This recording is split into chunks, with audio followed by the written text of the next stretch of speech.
বিএনপির ভারপ্রাপ্ত চেয়ারপারসন তারেক রহমান অতি দ্রুতই দেশে ফিরছেন বলে জানিয়েছেন দলটির মহাসচিব মির্জা ফখরুল ইসলাম আলমগীর। মির্জা ফখরুল বলেন, আপনারা জানেন আমাদের নেতা তারেক রহমান তাকে অন্যায়ভাবে মিথ্যা মামলা দিয়ে বিদেশে নির্বাসিত করা হয়েছে।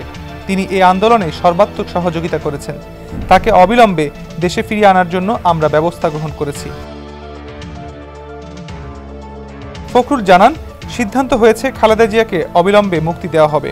মুক্তি দেওয়া হবে সেসব মানুষকে যাদের রাজনৈতিক কারণে বন্দী করে রাখা হয়েছিল।